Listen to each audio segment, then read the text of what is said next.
Hola muchachos, ¿cómo están? Bueno, espero que estén muy bien, espero que se estén cuidando. Eh, Chicos, no voy a ponerme con demasiadas introducciones hoy, simplemente vamos a empezar inmediatamente porque esta presentación es larga.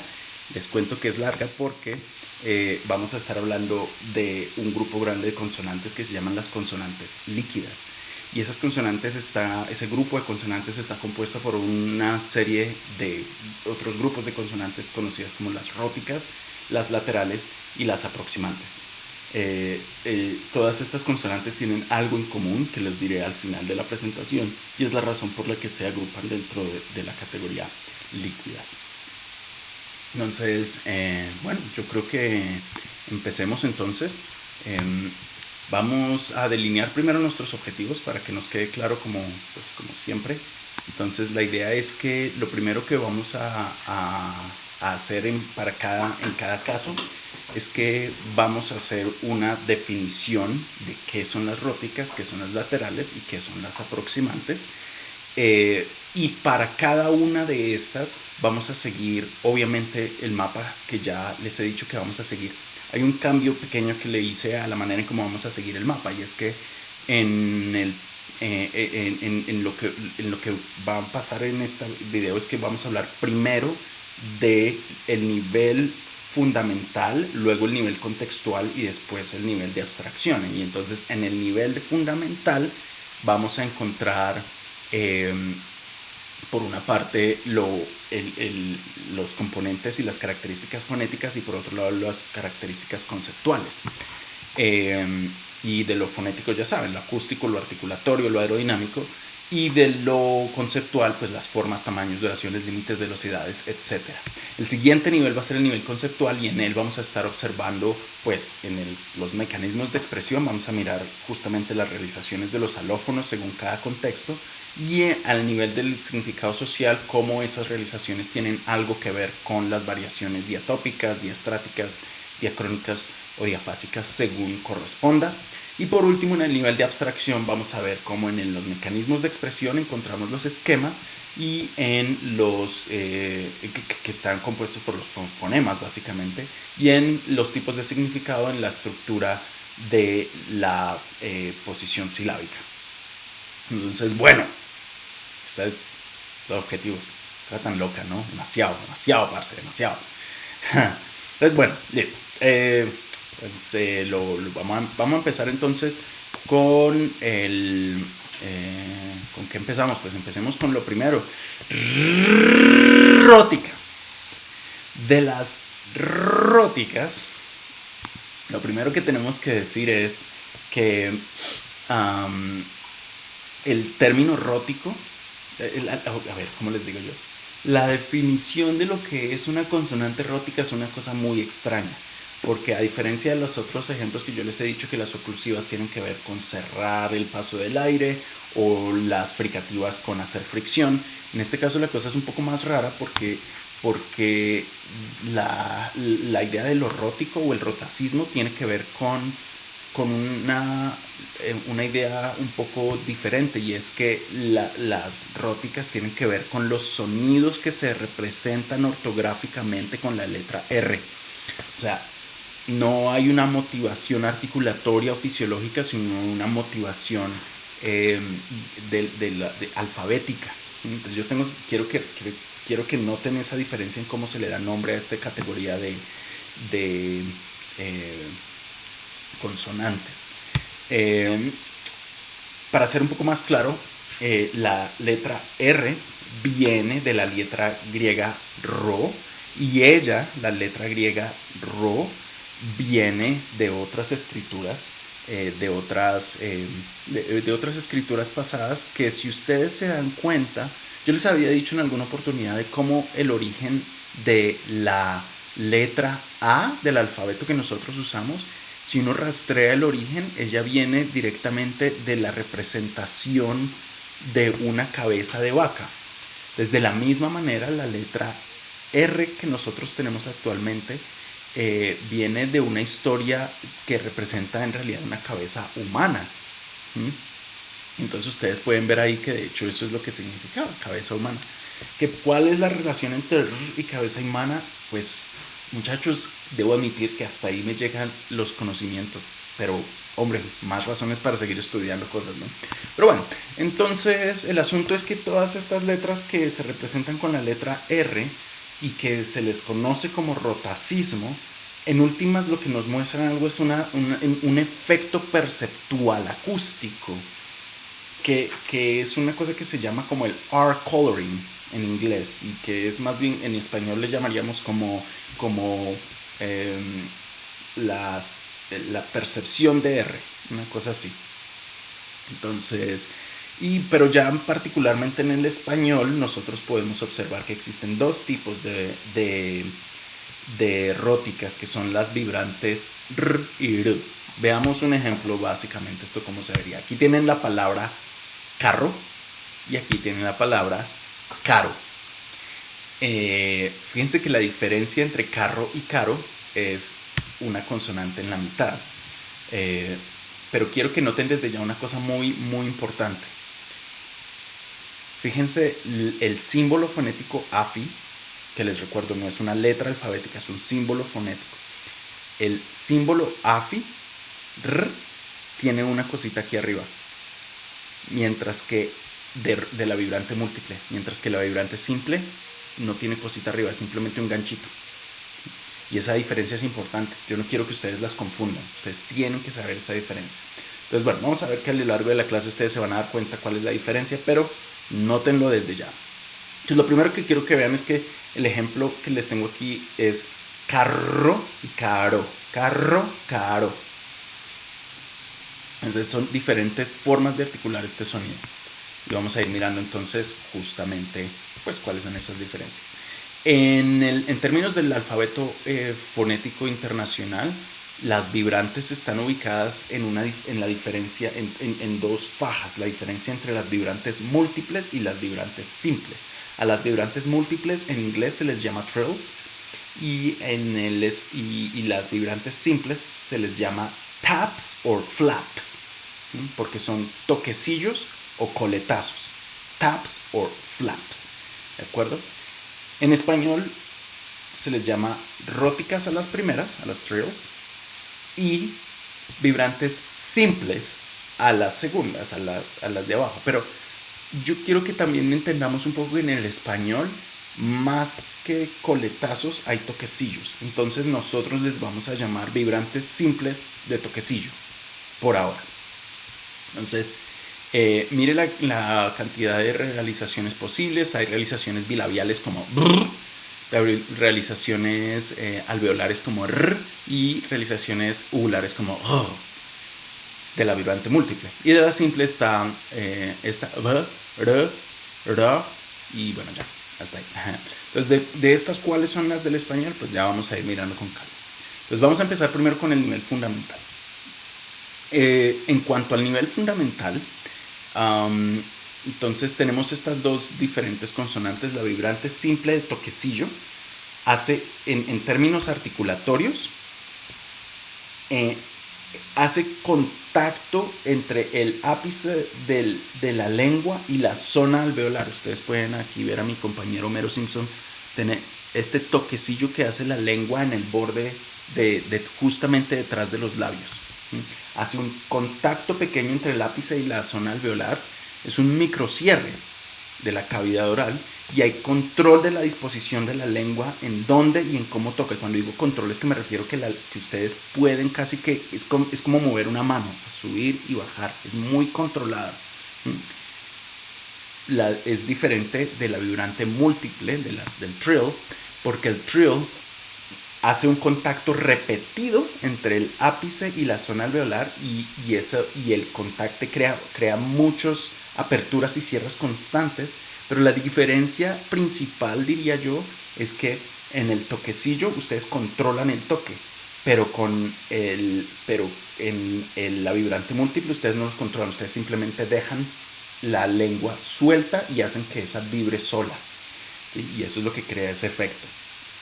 A ver, me refiero a que cuando ustedes hacen el toquecillo ra, es una cosa, pero la vibrante múltiple no es hacer múltiples toquecillos como eso no es lo que es, sino que es que ustedes simplemente ponen la lengua ahí y ponen el aire a vibrar y eso hace es más o menos lo que ustedes harían con los labios. Con los labios ustedes no harían algo como b, como b, b, b, b, b, b, sino brrr. Ustedes dejan los labios sueltos un poco, ahí juntos un momento, y dejan pasar aire por la mitad. Brrr. Eso es básicamente lo mismo que está haciendo la lengua. Entonces fíjense que no son los mismos mecanismos. Espero que esto sea claro.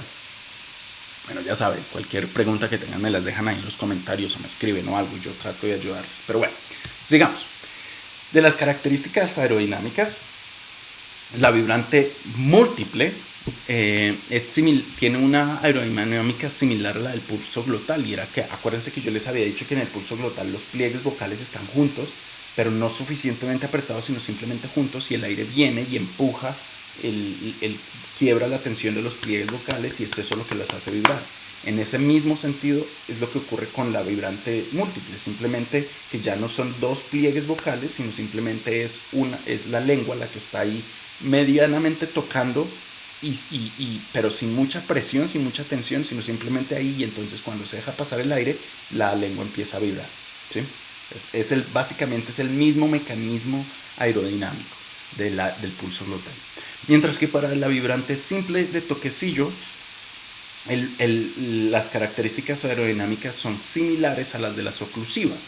Es decir, al tocar, en el momento en que la lengua toca la región alveolar, se crea un cierre y por lo tanto se vería más o menos como el paso del aire se retiene, pero la diferencia es que como es tan rápido el cierre, no alcanza a incrementarse la presión del aire y por lo tanto no hay explosión como en las oclusivas típicas. Y esa sería entonces la diferencia. Entonces miren ahora cómo se ve eso acústicamente. Entonces en el panel izquierdo de este oscilograma y espectrograma ustedes pueden ver arro y ar. Arro y aro. Ok, ahí está. Entonces quiero que empecemos a mirar con un detalle qué es lo que está pasando. En la vibrante simple, la de toquecillo, solo hay un momento de silencio. Miren, aquí está. ¿Dónde está mi puntero? Aquí está. Miren esto, es solamente un momento de silencio. ¿Sí lo ven? Es este. Mientras que en la vibrante múltiple hay múltiples momentos de silencio. Miren, 1, 2, 3 por lo menos. Y ambas presentan zonas de intensidad muy baja durante el cierre. Es que miren, la intensidad aquí crece casi que a cero. Aquí también. Y aquí también, fíjense. Está bastante, la intensidad baja casi que por completo. ¿Por qué? Pues porque hay un cierre, ¿no? ¿Qué más les tengo que decir yo aquí? Ustedes también pueden ver que hay presencia de formantes en el momento de la abertura. Pues miren cómo aquí hay formante, aquí hay formantes, ¿sí? Y esto también nos muestra una parte de los formantes de la vibrante simple. Entonces ustedes pueden ver que hay algo de estructura formántica en estas consonantes también. Y dense cuenta que también una cosa que quizá yo no tengo aquí. Bueno, sí, antes de que continúe yo, miren, el tercer formante, típicamente se dice que el tercer formante de las róticas baja. Entonces, es un criterio que vale la pena tener en cuenta, pero que no siempre aplica, y eso es un asunto que se está estudiando todavía. Entonces, bueno, es para que lo tengan en cuenta. Pero una cosa que sí quiero que noten es que la vibrante simple de toquecillo, ya les digo, como es tan breve, es que es muy corta. Es que miren, es que no dura casi nada. Mientras que la vibrante la vibrante múltiple, la trill, como esa sí vibra varias veces, esa ocurre durante una duración muchísimo más larga, ¿sí? Miren, dura todo esto. Entonces, bueno, listo. Ok. ¿Qué más les digo yo por acá? Bueno, entonces ahora miremos el significado conceptual de estos sonidos. Entonces, una de las cosas interesantes es que la vibrante múltiple suele tener una relación con eventos repetitivos o de alta velocidad, y entonces era por eso que yo les decía al principio, miren esto, cuando ustedes ponen The Wheel of Fortune, ¿cómo se llama eso? La rueda de la fortuna, que suena. Es eso. Es vibraciones o motores o elementos que caen en secuencia. Miren, por ejemplo, sí, bueno, un motor, por ejemplo, un motor, ¿cómo suena? Un motor suena, ¿no? Pero también elementos que caen en secuencia uno detrás del otro. No sé, digamos, ustedes dicen, yo tenía todos mis adornos puestos en la pared y de repente se cayó el y empezaron.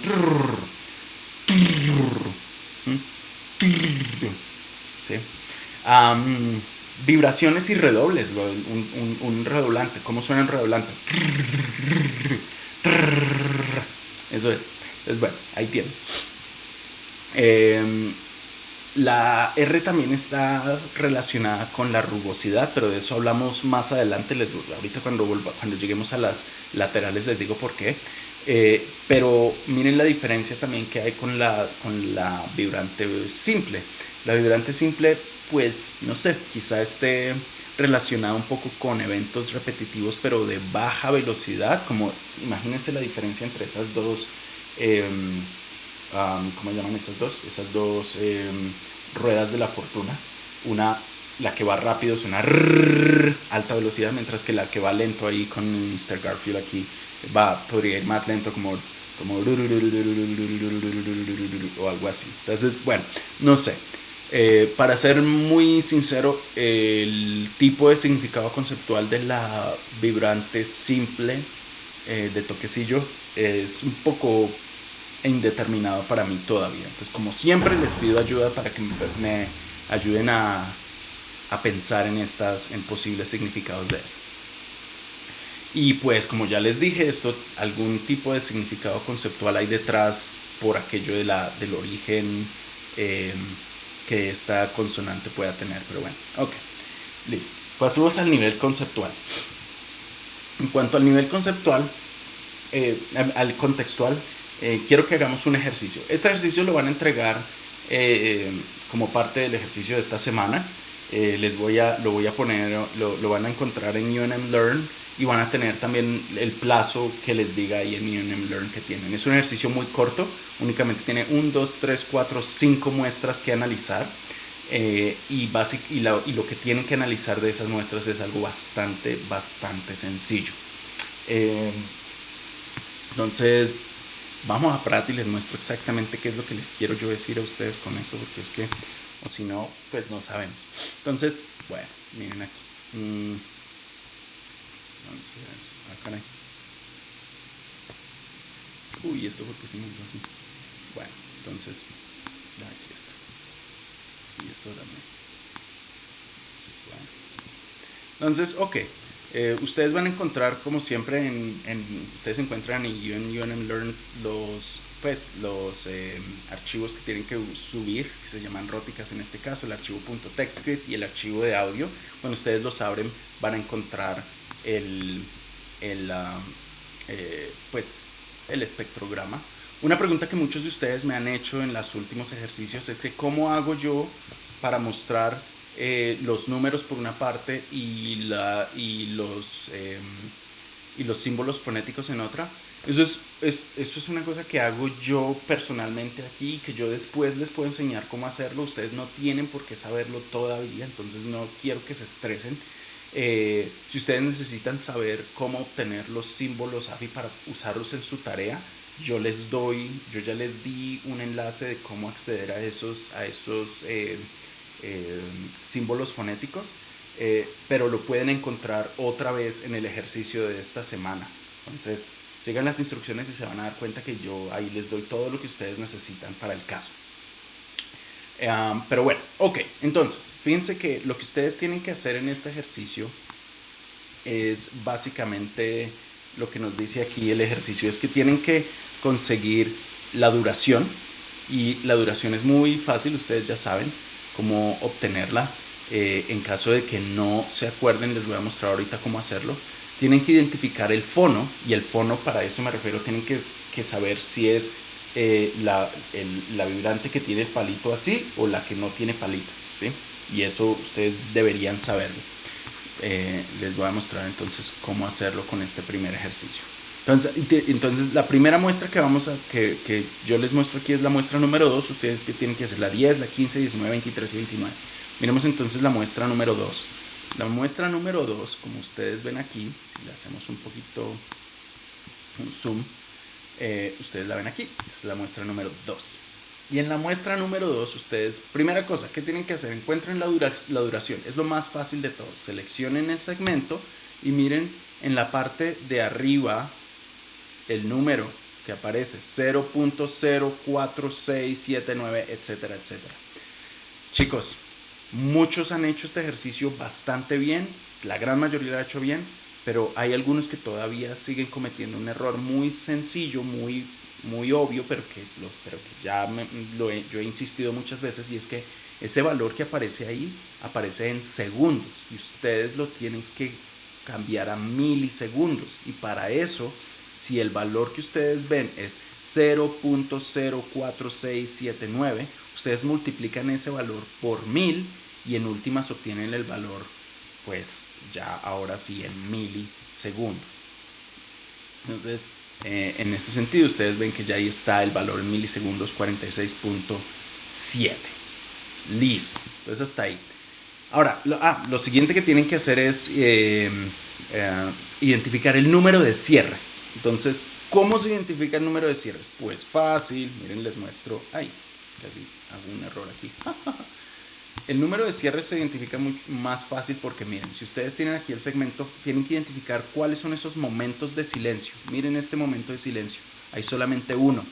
Dentro de este segmento que está seleccionado, solamente hay un momento de silencio y ese es un solo cierre. Entonces, como es uno, ustedes lo van a poner aquí en el cuadro que dice, pues eso, dice 1. Entonces, número de cierre es 1, duración ya está lista. Entonces, si tiene un solo cierre, lo más probable es que el fono va a ser el R. Pero si tiene más de uno, lo más probable es que es el otro fono, R. ¿Listo? Por el contexto todavía no nos vamos a ocupar. ¿Listo? Del contexto volvemos a hablar cuando terminemos de hablar sobre las róticas. Pero por lo pronto, las siguientes muestras son la 10 y la 10 y la, dije yo, la 10, la 15, la 19, 23 y 29, ¿no? Entonces aquí está la 10, ustedes tienen que contar los momentos de silencio que aparezcan allí. Entonces, muy bien. La 10, la 15, miren la 15, aquí hay más momentos de silencio, bueno, etcétera. Pues hagan eso, calculen las cantidades de cierres y las duraciones, y con eso yo creo que van a estar suficientemente bien. Bueno, espero que haya cubierto lo que les tenía que contar ahí. Sigamos. Sigamos.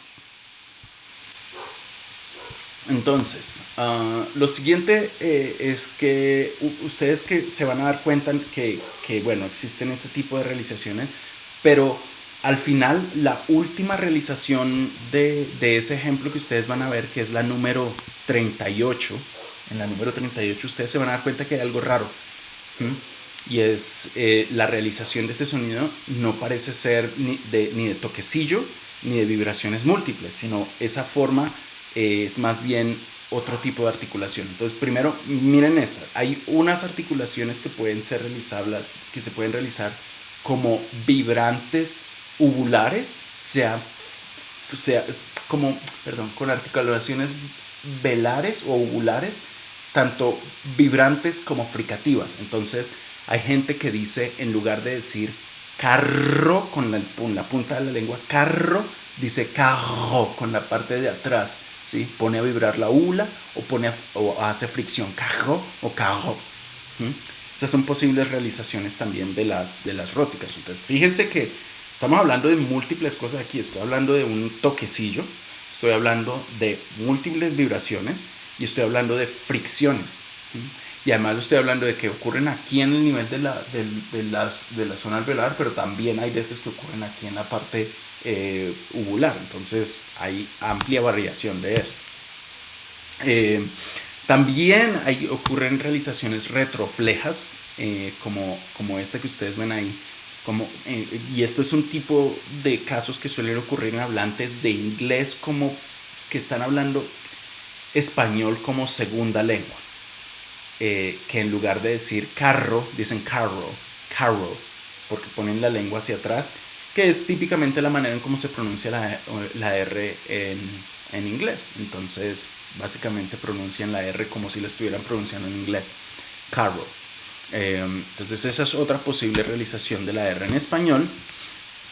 Y por último está una realización retrofleja fricativa, que también se hace con la lengua curviada hacia atrás, pero se deja pasar el aire de manera que haya fricción y suena ya.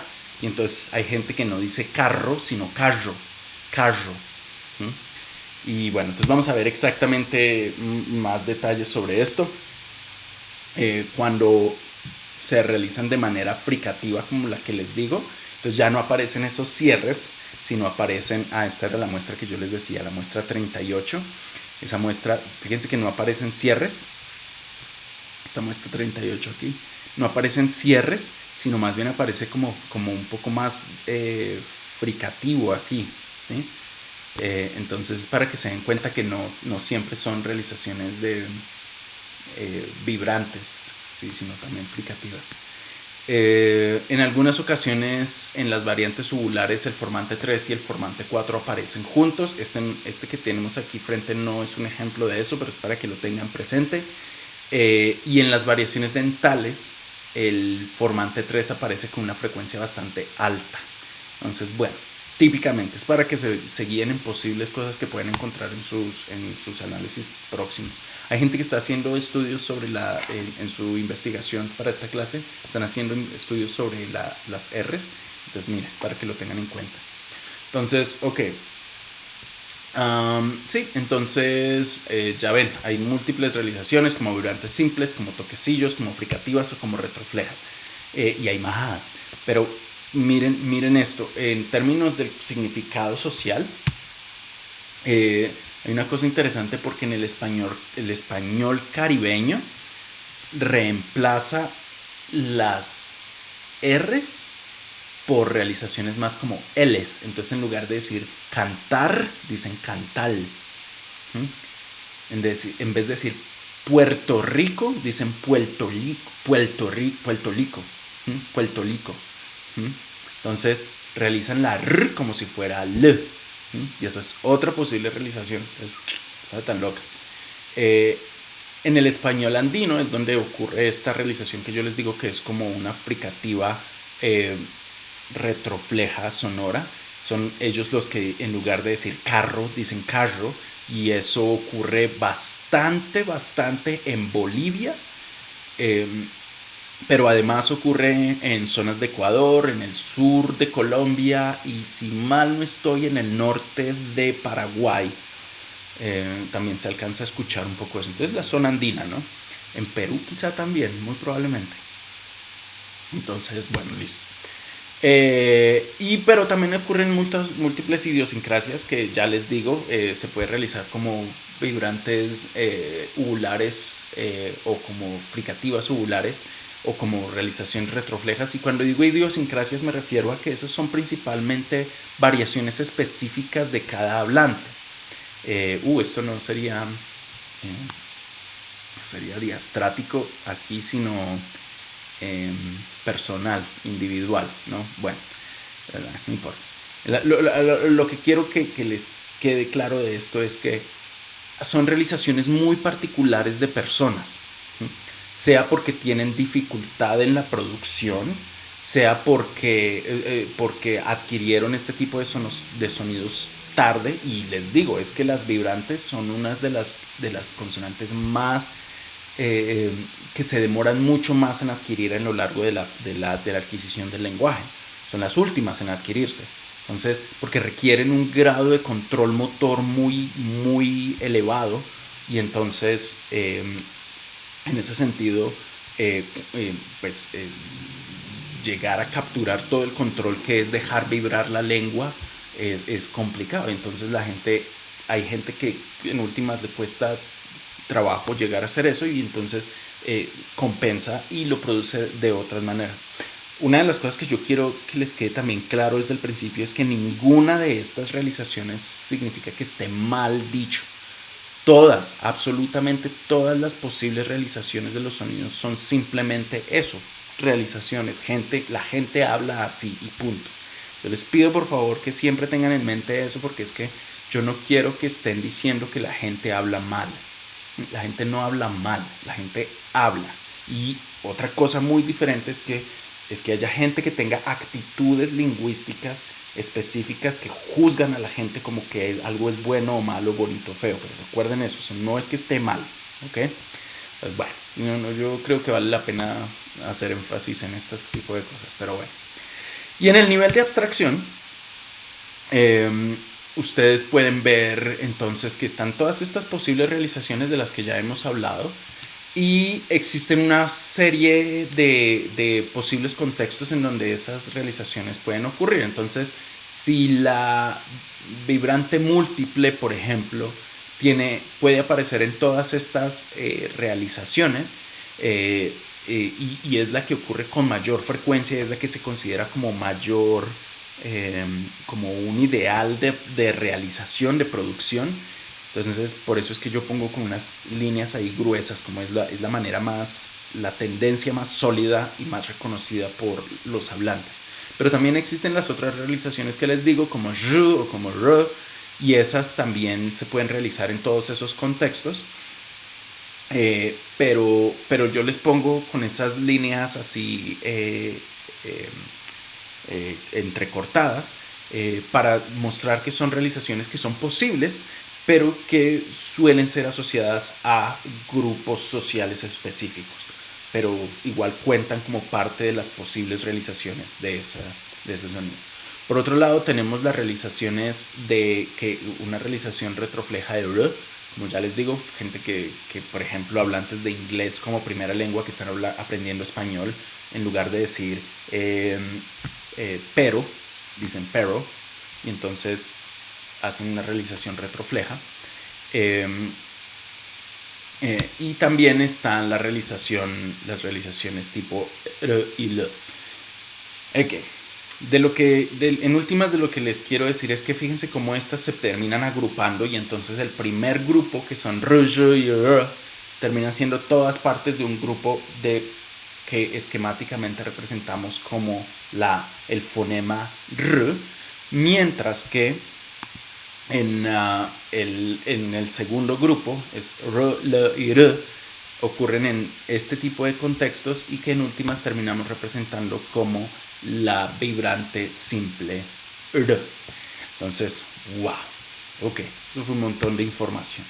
Entonces, nos hace falta mirar entonces la estructura silábica, la posición silábica de estas consonantes. Entonces, la vibrante simple suele ocurrir como en sílabas que comienzan con una sola consonante, ¿verdad? Como en para, pero especialmente la vibrante simple suele ocurrir al interior de una palabra, nunca aparece al principio de una palabra, mientras que la vibrante múltiple sí que puede aparecer al principio de una palabra, como en el caso de raro, eso sí que aparece al principio de palabra.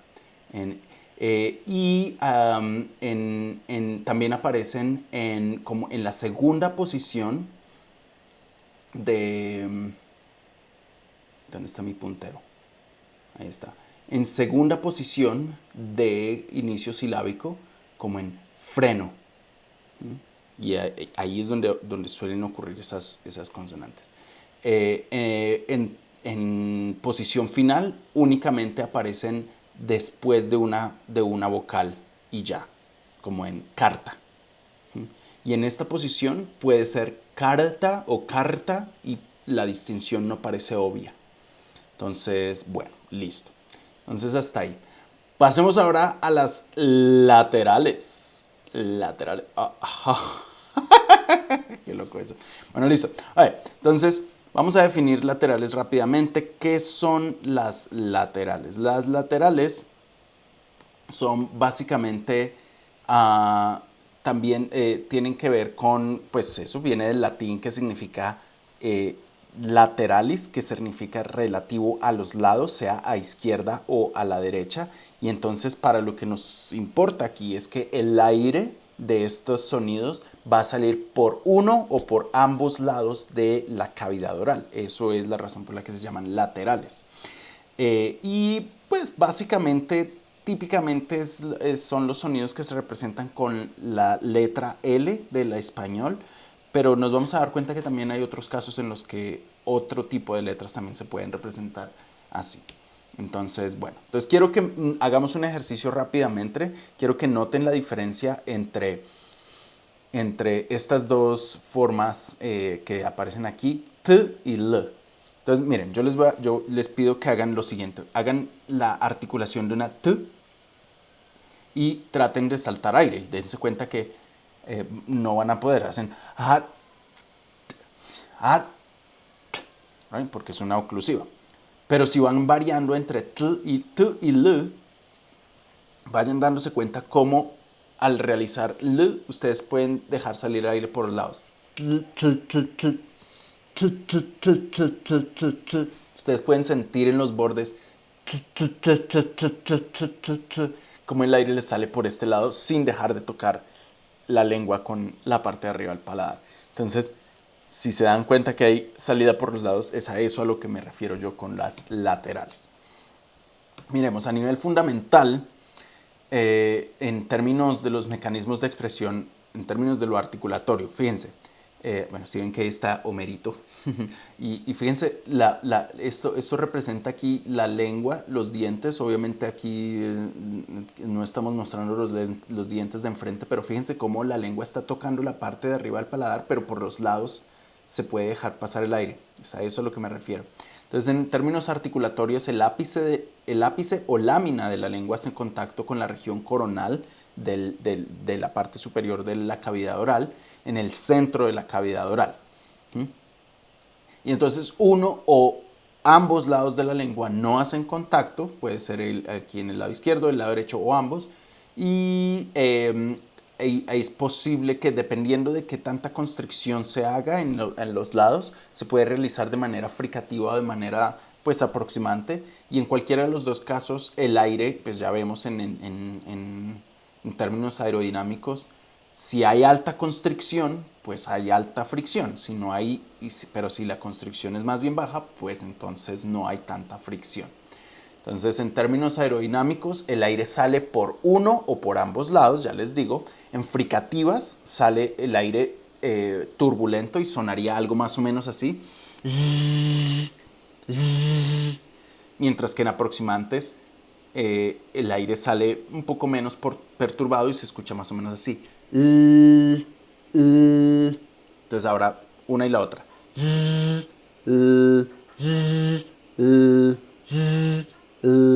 Ahí está. Bueno, listo. En términos acústicos. En términos acústicos, las laterales, las aproximantes, suelen tener baja intensidad, por lo menos en relación con las vocales. Entonces, miren, esta es una vocal y esta es una lateral. Entonces, fíjense, miren la diferencia en intensidad de estos dos sonidos. Y también, no solamente la diferencia en intensidad la pueden ver aquí en el oscilograma, sino también en el espectrograma. Fíjense que esta parte del espectrograma se ve mucho más oscura que esta. Entonces, bueno, para que lo noten. ¿Qué más? Tienen formantes. Fíjense que aquí esta lateral tiene este formante y este formante y este formante. Entonces, las laterales tienen formantes.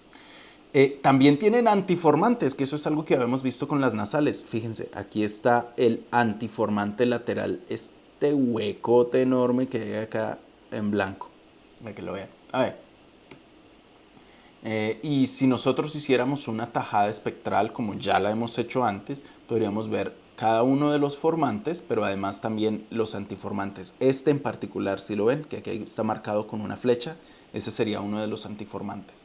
Pero bueno, no nos vamos a preocupar en realidad para hacer muchos ejercicios sobre las laterales, entonces simplemente espero que usen esta información para que reconozcan en sus propios ejercicios, pero no vamos a hacer una tarea sobre esto.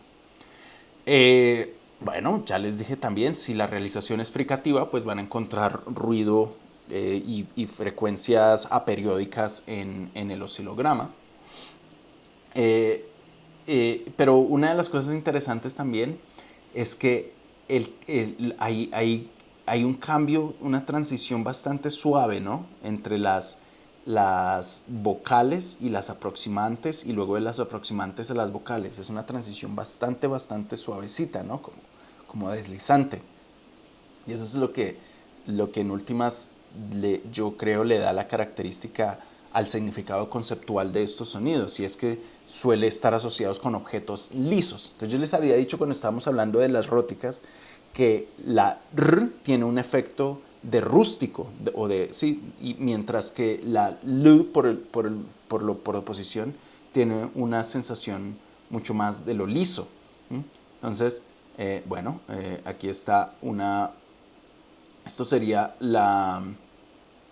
algo liso y esto sería algo rústico. Liso, rústico. Bueno, listo. Y también suele estar asociado con transiciones suaves entre un evento y el otro. Y bueno, no sé. De nuevo, esto es algo que todavía está en construcción, así que les pido que me ayuden a pensar en posibles conceptos que estén asociados a los sonidos laterales. Bueno, en términos del nivel contextual no hay mucho que les tenga que decir, en realidad no hay gran variación, pero sí hay cositas que podemos decir. Una de las cosas interesantes es que el español caribeño suele realizar la L que aparece inmediatamente antes de una consonante alveolar, la suelen realizar igual con la consonante alveolar inmediatamente, o como D, por ejemplo. Entonces, en lugar de decir caldo, dicen caddo. ¿Sí? Me gusta el caldo de pollo. O cosas como esas. Entonces, el español caribeño. Y en el español andino, pero esto es un fenómeno un poco diferente. Esto está asociado a una realización fricativa lateral. Es un tipo de las realizaciones del yeísmo, de lo que yo les había hablado en la clase sobre fricativas. Y es que, fíjense, hay gente aquí en Nuevo México y en México la gente dice caballo. En Colombia yo ya les dije se dice caballo. Pero hay gente en los Andes, también en la zona de el sur de Colombia, Ecuador, Perú y Bolivia, y creo también, si mal no estoy, en Paraguay, la gente dice caballo, caballo.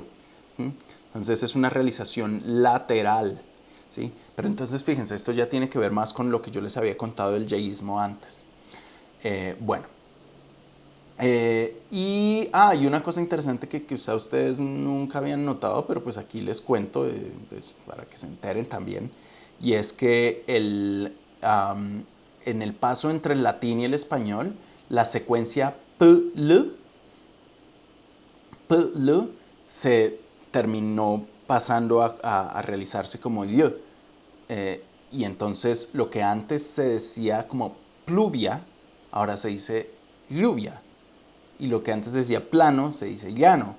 Y, y, y, y clave también, llave. Clave y llave es otro. Y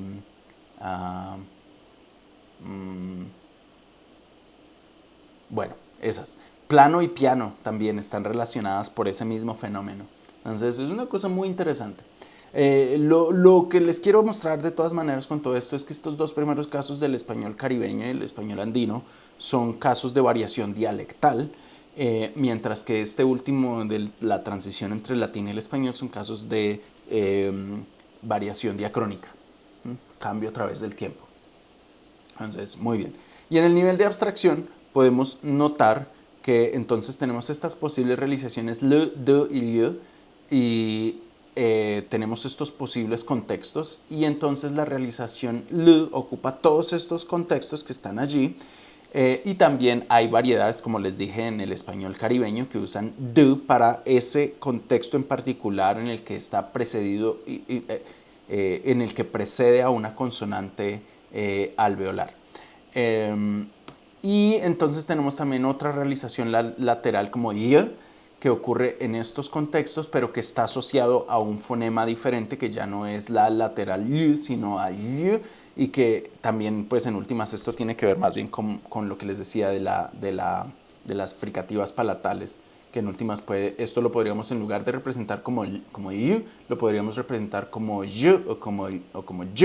Bueno, ya saben, el yeísmo es una cosa bastante compleja en el español y he aquí uno de esos casos. Entonces, bueno. Y por último, la posición silábica. Nosotros vemos también con la lateral ocurre como único elemento al inicio de una sílaba, como en la palabra lila. Y también aparece como segundo elemento en una secuencia de consonantes al inicio de una sílaba, como en la palabra plano. Entonces aquí ustedes pueden ver L es un segundo elemento en una secuencia de consonantes. Y bueno, y aquí lo pueden ver, segundo elemento, ok, listo. Y a final de sílaba lo encontramos como único elemento final de sílaba, como en la palabra alma. Nosotros normalmente no encontramos cosas como dos secuencias de consonantes alm, a. Eso no ocurre en español. Es al, ma. Típicamente. Bueno, listo. Ok. Entonces hasta ahí terminamos con nuestras laterales y ya vamos a terminar con las últimas, que es el grupo más pequeño, que son las aproximantes. Las aproximantes las vamos a definir como pues lo siguiente. Son aproximante viene del latín, del compuesto del latín ad y proximus, que básicamente quiere decir acerca, acerca. Ahí hay un typo. Relativo a lo cercano, es lo que significa. Tengo que corregir esto aquí. Relativo a lo cercano. Es decir, básicamente lo que quiere decir son consonantes que se aproximan. Y son consonantes que se aproximan a las vocales. ¿Por qué se aproximan a las vocales? Porque se aproximan fonéticamente a cómo se realizan las vocales. Pero se aproximan a las consonantes porque son fonológicamente como consonantes. Son un grupo de consonantes un poco raras, y entre otras es por eso que ustedes las ven al final del cuadro del AFI, aparecen de últimas, y aparecen de últimas porque es básicamente el límite entre lo que es consonante y lo que es vocal. Entonces, bueno, en ese sentido, aquí están en el alfabeto AFI, estas son las aproximantes que se han encontrado en las lenguas del mundo. En el español estaría esta de acá, que es Y, y una versión que la podemos usar es esta U, aunque también hay otras maneras de representar estos sonidos. Y es esta, Y, aquí está, Y, pero esta otra U que parece una W, U, también se puede representar así. Hay una diferencia entre estas dos representaciones, pero por el momento lo importante es que cuentan como aproximante velar, vamos a llamarle por ahora. ¿Listo? Si están curiosos de saber cuál es exactamente la diferencia, me preguntan y yo con mucho gusto les digo.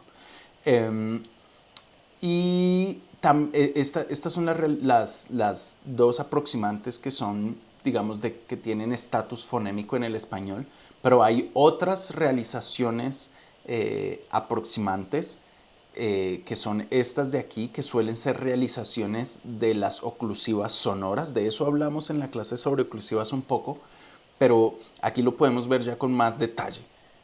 Cuando una oclusiva sonora está entre dos vocales, suele realizarse no como una oclusiva, sino como una aproximante, y suele representarse así, con el símbolo AFI de la fricativa, de la fricativa, y con este símbolo chiquitico que parece una T debajo, que lo que significa es que la hace más abierta. Entonces, y se termina realizando como una aproximante. Bueno, vamos con más calma aquí con esto. Miremos el nivel fundamental. En términos aerodinámicos, el aire fluye libremente casi por completo como en las vocales. O sea, por eso les digo que fonéticamente aproximantes y vocales es que casi que no tienen diferencias. Articulatoriamente también los articuladores se acercan levemente, pero casi dejan pasar el aire casi que sin obstrucción, ¿sí? Otra vez, muy parecido que las vocales, el cierre es bastante cercano, muy so close, dice él. Right. Y en términos acústicos, sí hay unas pequeñas diferencias. Tienen formantes también similares a las vocales. Entonces miren esta vocal A aquí, esta es otra vocal A. Y aquí están los formantes de la aproximante L en la palabra cada, que es una realización aproximante de la oclusiva D. Entonces que no dice cada, sino cada. Entonces fíjense cómo baja, tiene formantes, aquí están los formantes, ¿sí? Son bastante similares a los de la vocal A, pero además el problema es que sí suelen ser muchísimo más cortas. Fíjense que es súper cortito, a diferencia de, mire toda la longitud de esta vocal, esta aproximante es bastante más corta. Y eso tiene que ver con el hecho de que pues los formantes de hecho son bastante poco estables, ¿no? Y en últimas también tienen una intensidad muy baja. Entonces fíjense como esta vocal es bastante alta aquí de intensidad. Esta es otra vocal que también tiene una intensidad relativamente alta, pero miren esto es consonante aproximante de la mitad, es que ya es bastante más baja la intensidad, ¿sí ven? Entonces bueno, se ve esta curvadita acá. Entonces, ok. Listo. Bueno, a nivel contextual no hay mucho por decir, pero sí que esta es una de las razones por las que ha habido una pelea grande en relación con si las aproximantes son o no son vocales o consonantes, porque depende, es que esto es una discusión bastante compleja, pero si yo digo la palabra indiana, fíjense que dia, cuando digo dia, esta I y esta A hacen parte básicamente de la misma secuencia. Ahí los formantes se mueven rápidamente de un lado al otro, transicionan rápidamente de un lado a otro y la curva de la intensidad se mantiene relativamente estable. Pero si lo vemos de otra manera, si yo dijera Indiana, este segmento de aquí ya no está pegada a la A, sino ya que es su propio segmento. Fíjense, se ve como un turupito acá y luego empieza otro turupito. Este turupito de acá sería una vocal ya y tiene unos formantes muchísimo más duraderos y más estables. Entonces, ¿qué es lo que les estoy queriendo decir con esto? Las aproximantes, dependiendo de cómo se produzcan, pueden considerarse como una secuencia de una semivocal y una vocal, o pueden considerarse como vocales diferentes. Bueno, okay. Esto no hace mal. En términos de variación social, pues hombre, es que no sé mucho en realidad. Esto sí es algo que todavía no se ha estudiado demasiado y que si se ha estudiado yo no me he enterado y tengo que enterarme más. Pero les digo esto porque otra vez, normalmente hay significado social en todos los sentidos. Lo que pasa es que nosotros quizá no estamos seguros de reconocerlo. Entonces les dejo eso ya como ejercicio de reflexión personal cada uno de ustedes, que determinen, que se pongan a pensar en qué momentos las aproximantes pueden tener algún tipo de asociación con variación social, sea variación dialectal, diatópica, diastrática, diafásica o diacrónica, cualquiera que sea ellas, o individual, ¿no? Entonces, ok. Y en el nivel de la abstracción tenemos estas dos posibles realizaciones, que es y y wo, y cada una ocupa sus propios contextos de realización, sea inmediatamente después de una consonante y una vocal o inmediatamente antes de una vocal, y cada una de ellas termina conformando de suyo su propia fonema, y y wo. Y entonces estas aproximantes suelen aparecer en diferentes posiciones silábicas. La primera posición silábica en la que suelen ocurrir es como elemento único antes de una vocal. Entonces, miren, aquí tengo varias palabras chéveres. Llave. Llave es una realización. Y es un aproximante que es una realización aproximante, y es una realización aproximante. Llave, llave. Fíjense esta otra. Cuando hay gente que, yo me incluyo en esos, que dicen abuelo, abuelo, huelo, abuelo, mi abuela, ese es. ¿Sí? Entonces, elemento consonante única antes de una vocal. Ahí está. La otra opción es que pueden aparecer como segunda consonante en una secuencia de consonantes al inicio de una sílaba, como en piano. Segundo elemento en una secuencia consonante. Y ya, no aparece en la posición final. Y eso es todo. Bueno, listo. Muchachos, les he dado muchísima información. Yo sé, yo entiendo, es demasiado. Pero digamos lo que me interesa más por ahora es que hagan el ejercicio sobre las róticas.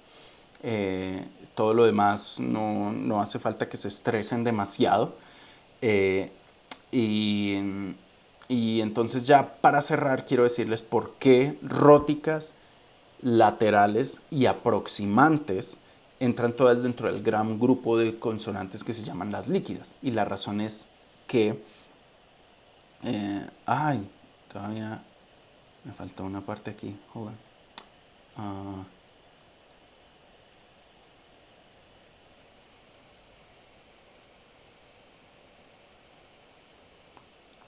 Sí, bueno, la razón es que lo que ustedes se dan cuenta es que tanto las róticas como las laterales y las aproximantes tienen un contexto silábico en común, y es que todas pueden ser la segunda consonante en inicio de sílaba. Y entonces, dado que L, R y Y pueden aparecer como segundo elemento en una inicio de sílaba, a ese tipo de sílabas se le llaman sílabas líquidas. Y es por eso que ese tipo de consonantes se llaman consonantes líquidas. Entonces, bueno, creo que eso lo resume ya todo. Ya. Y entonces, ay caray, muchachos, esta fue difícil porque nos tocó hablar de 3 tipos de consonantes diferentes al mismo tiempo. Y Virgen Santísima, qué cosa tan compleja. Pero terminamos. Entonces, bueno, ay chicos, no sé, yo espero que esto les esté sirviendo a ustedes. Yo hago mi mayor esfuerzo por batallar con toda esta situación y darles la mejor información que yo pueda darles a través de este medio. De nuevo les pido por favor que que hagan el ejercicio sobre las róticas que está en UNM Learn, y 2, que si tienen comentarios que por favor los hagan, que hagan preguntas o comentarios, porque es que si no los hacen yo no les puedo ayudar. Chicos, ya saben que los quiero mucho, los aprecio mucho, y nosotros nos vemos después con más información sobre la fonética y la fonología del español. Los quiero mucho. Chao.